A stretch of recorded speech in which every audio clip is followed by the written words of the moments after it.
¿Por qué resulta tan difícil llegar a los máximos responsables de crímenes internacionales que operan a través de estructuras organizadas de poder? Hola, mi nombre es Hugo Fernando Saidiza Peñuela y en este video les contaré cómo puede determinarse la responsabilidad de los máximos responsables en las estructuras organizadas de poder. Los crímenes que analiza el derecho penal internacional nacen de manifestaciones colectivas y sistémicas, ejecutadas en el marco de propósitos criminales comunes. Son tan graves estos crímenes que lesionan la conciencia de la humanidad y existe un consenso más o menos universal de no consentir su impunidad. Para enfrentar este tipo de criminalidad, el derecho penal internacional crea categorías que permiten escalar en las responsabilidades penales de los dirigentes de las estructuras u organizaciones involucradas en los crímenes. Es el caso, por ejemplo, del procedimiento penal seguido contra el presidente y comandante en jefe de las Fuerzas Armadas de Sudán, Omar al-Bashir. Resulta que, a partir del año 2003 y por más de 5 años consecutivos, las fuerzas del gobierno sudanés lanzaron una campaña contrainsurgente en la región de Darfur. El elemento central de dicha campaña era atacar a aquella parte de la población civil percibida como cercana a los movimientos de la oposición. Las operaciones ilícitas en ciudades y pueblos, seguidas mayoritariamente de saqueos, conllevaron el exterminio, violación, desplazamiento y tortura de miles de civiles.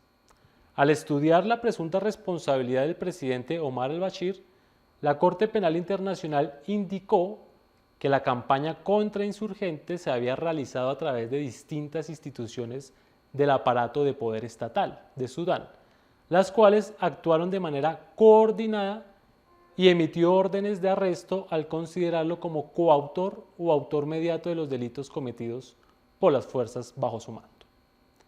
El caso seguido contra Omar al-Bashir, como se verá en próximos videos, tiene una importante similitud con el contexto colombiano. Por ahora resaltaremos que la violencia organizada de interés para el derecho penal internacional se ejecuta a través de estructuras u organizaciones o aparatos organizados y jerarquizados de poder. En aquellos existe una división de funciones y de tareas criminales, así como un automatismo en el cumplimiento de las órdenes. En estas estructuras, los ejecutores materiales de las órdenes son fungibles, intercambiables o descartables.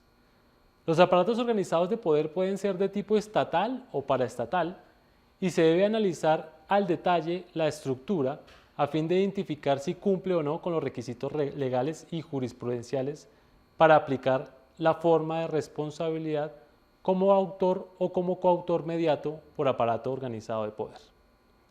Lo anterior nos permite introducir la categoría de máximos responsables. Los elementos para su configuración pueden variar dependiendo del contexto. No obstante, algunas características son comunes. Primero, se trata de individuos que ocuparon las más altas jerarquías en las estructuras. Segundo, se debe identificar el rol que cumplieron los individuos en las estructuras, esto es, si financiaron, comandaron, incitaron, organizaron o planificaron o se concertaron con grupos criminales para llevar a cabo las acciones violentas. Y tercero, se debe establecer el papel global que cumplieron los organismos del Estado, organizaciones o grupos armados en la comisión de los crímenes. Finalmente, la criminalidad internacional y la noción de máximos responsables apuntan a los delitos que se cometen desde el poder. El máximo responsable será entonces quien en su persona acumule los potenciales del poder necesarios para adelantar de manera coordinada y colectiva campañas de violencia contra sectores que considere como sus enemigos.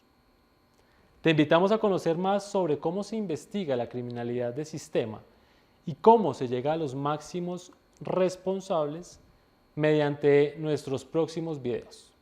Te invitamos nuevamente a seguir nuestras cuentas oficiales de Abogados Sin Fronteras Canadá y a leer el informe que encontrarás en digital en el siguiente enlace.